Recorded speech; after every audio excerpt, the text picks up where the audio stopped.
Shine tech మీ ఇంటిని మరింత అందంగా మార్చాలనుకుంటున్నారా? స్పెషల్ అట్రాక్షన్ తో పాటు లివింగ్ కి perfect solution. UPVC windows and doors, Bontada group.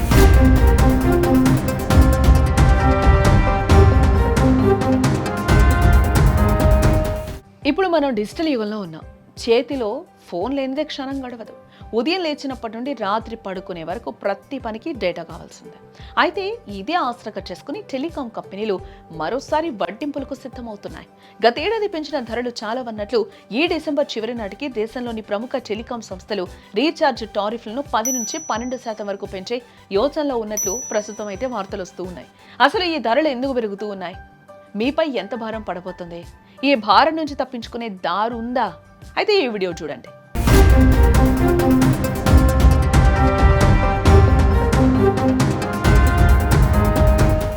Smart phone ఇప్పుడు మనిషిని శాసిస్తున్న ఓ ఎలక్ట్రానిక్ పరికరం.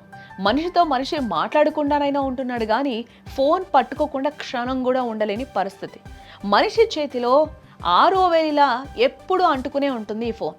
అయితే ఈ మొబైల్ ఫోన్ లేనిదే మనిషి జీవితం ముందుకు పోలేని పరిస్థితి. అందుకే మొబైల్ రేట్స్ ఎలా ఉన్నా రీఛార్జ్ ధరలు గ్యాప్ తీసుకొని పెరుగుతూనే ఉన్నాయి. రేట్లు పెరుగుతున్నా వినియోగదారుల సంఖ్య మాత్రం తగ్గడం లేదు. దీన్నే క్యాష్ చేసుకునేందుకు మొబైల్ రంగ సంస్థలు కూడా పోటీ పడుతూ ఉన్నాయి. 3G, 4G అంటూ ఇప్పుడు 5G వరకు వచ్చేసిందే. దీనికి తగినట్లుగానే రీఛార్జ్ ధరలు కూడా పెరుగుతూనే వస్తూ ఉన్నాయి. గత కొన్నాళ్ళుగా 5G నెట్వర్క్ విస్తరణ కోసం కంపెనీలు భారీగా పెట్టుబడులు పెట్టాయి. పెట్టిన పెట్టుబడిని తిరిగి రాబట్టుకోవడానికి ధరల పెంపు ఒక్కటే మార్గం అని కంపెనీలు భావిస్తున్నాయి. దీంతో ధరలు పెంచి ఆ భారాన్ని వినియోగదారుడిపై మోపేందుకు రంగం సిద్ధం చేసుకున్నాయి. ఉదాహరణకు వార్షిక ప్లాన్ 2,999 రూపాయలుంటే అది ఏకంగా ఇప్పుడు 3,350 వరకు పెరిగే అవకాశం కనిపిస్తోంది. అంటే సగటున ఒక కుటుంబంలో 3 మొబైల్ ఫోన్లు వాడుతుంటే నెలకు అదనంగా 150 రూపాయల నుండి 200 రూపాయలు భారం పడనుంది. మరి ఈ భారాన్ని తగ్గించుకోవడానికి ఏం చేయాలి అనేది ఇప్పుడు తెలుసుకుందాం.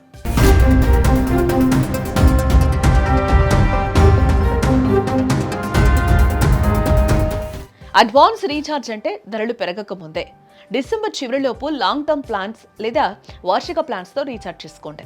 దీనివల్ల పాత ధరలకే ఏడాది పొడవునా సేవలు పొందొచ్చు. ఇంట్లో లేదా ఆఫీసులో వైఫై ఉంటే మొబైల్ డేటాను ఆపేయండి. దీనివల్ల డైలీ డేటా లిమిట్ తక్కువ ఉన్న ప్లాన్స్ తీసుకున్నా సరిపోతుంది. దీంతో పాటు ఫోన్పే, అమెజాన్ పే లేదా పేటిఎం వంటి యాప్స్లో రీఛార్జ్ చేసేటప్పుడు క్యాష్ బ్యాక్ కూపన్లు వాడండి. దీంతో కొద్దిగానైనా మనపై పడే మొబైల్ రీఛార్జ్ భారం తగ్గుతుంది కదా. డిజిటల్ విప్లవంలో డేటా అనేది ఇప్పుడు ప్రాథమిక అవసరంగా మారిపోయింది. ధరలు పెరగడం ఖాయంగా కనిపిస్తున్న తరుణంలో ముందస్తు ప్లానింగ్ ద్వారా మీ డబ్బును ఆదా చేసుకోండి.